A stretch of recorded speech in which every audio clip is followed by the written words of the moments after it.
welcome back to another video. Thank you so much for watching. So, much like all my ideas, they come to me around nighttime, and I have trouble sleeping sometimes because of all the continuous thoughts running through my head.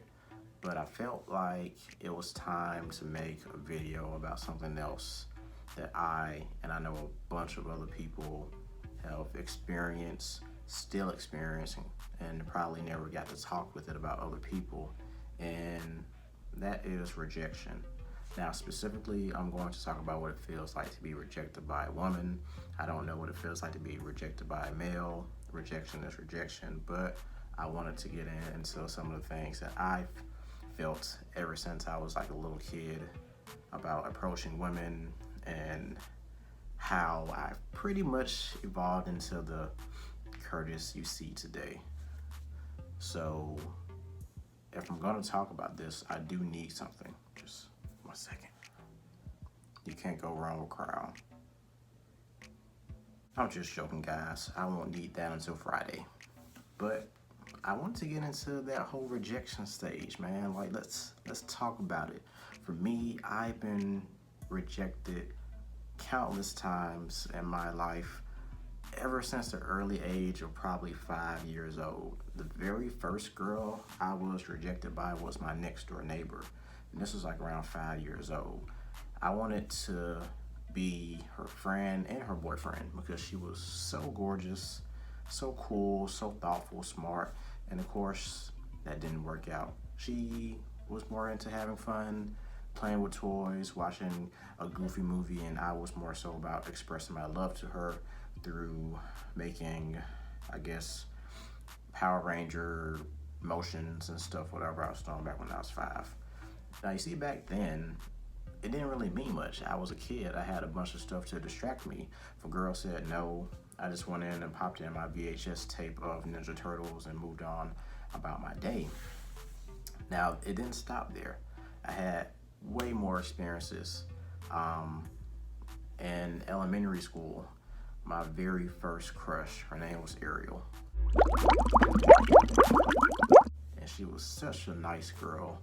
We grew up around the same neighborhood. I think our fathers knew each other from work as well. And she was also gorgeous and so nice. And I tried my damnedest for years. I'm talking probably kindergarten through 4th grade. Friend zone, not the time of day, never, just straight stop. So here's what it feels like, the first stage I call. It's sadness. Whenever you try to express your feelings to a person and they completely shoot you down, they don't give you a chance, they don't even take you serious, it really hurts your feelings.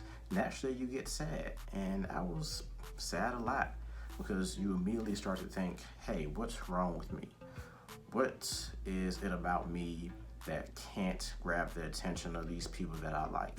And then you start to compare yourself to other people. And, that's when you start to be kind of harsh on yourself. Now, the second stage is anger. Whew. I know some of you women can relate to this. I know you guys have all had that guy who approached you and, they may call you a B word, a hoe, or whatever, talk bad about you if you don't give them the time of day. That's anger. Not acceptable, but understandable. I remember when I was also in elementary school, I tried to hit on this girl.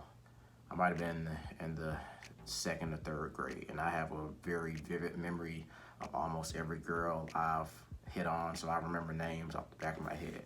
This girl's name was Brianna. Now, Brianna was dating a guy named Larry. But I don't know, one day I just went to school and I said, you know what, she's kind of pretty. I could see myself with her. And I think back then I may have wrote her a letter. I think I said, hey, I want to be your boyfriend, or hey, I like you. Because, I thought that's how life worked. I thought life was just one big love letter. So Brianna got the letter, and Brianna was pissed. She said some nasty things to me. She talked about me, and then she told her boyfriend, I guess she wanted her boyfriend to beat me up.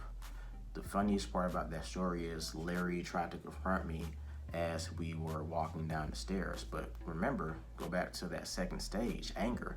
I was pissed off. Not more so pissed off about the fact that Larry wanted to fight me. I was pissed off that Brianna had talked about me and denied me in such a mean way.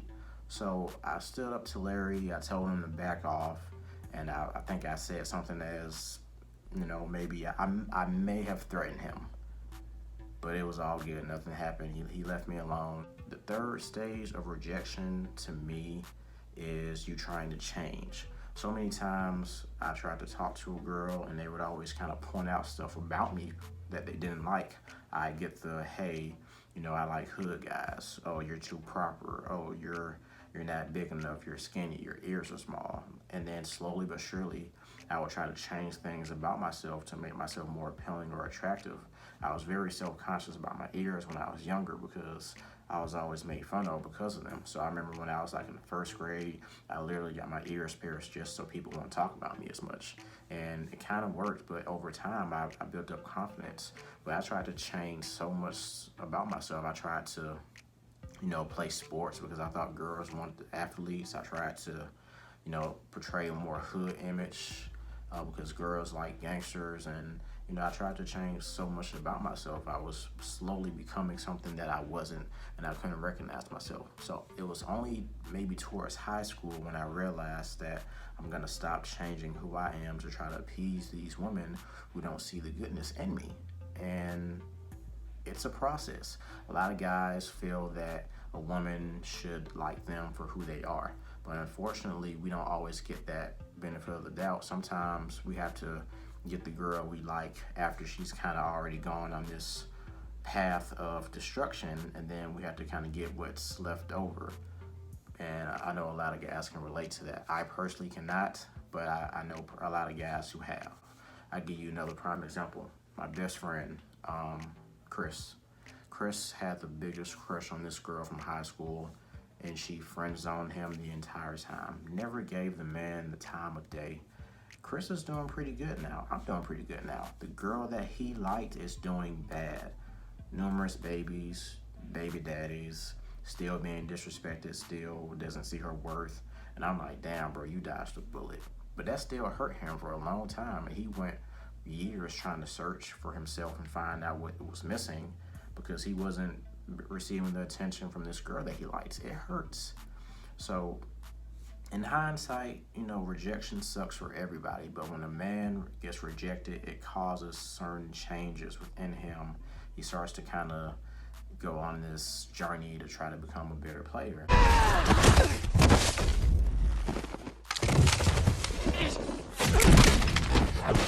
And this is how people feel every day. So the next time a guy tries to talk to you, and even if you don't feel him, try to let him down easily.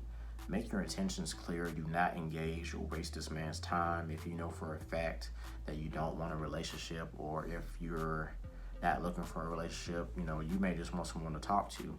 You need to let that be known. You need to tell this person, hey, I'm not looking to date.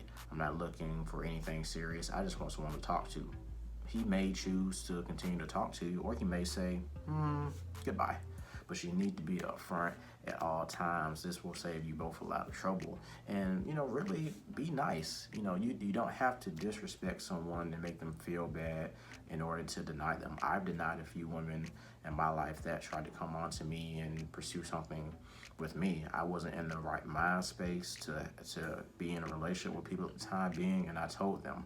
I didn't lead anyone on. I never lied to anyone. I always was 100 with people, and it worked for me.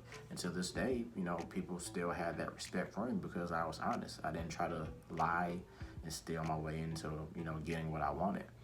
So just to walk down memory lane, man. If you can relate to this video, if there's something that you want to talk about in your experience, let me know. You can leave a comment, you can share. If there's something you think we should talk about together, let me know. I'm looking for the feedback more so for this, or even my female viewers watching. If there's something that you want to add to this video as well, let me know. I may have missed out on something. I want to know your perspective. This is just coming from a guy. I will be back for another video quite soon. Thank you guys so much for watching. Until next time,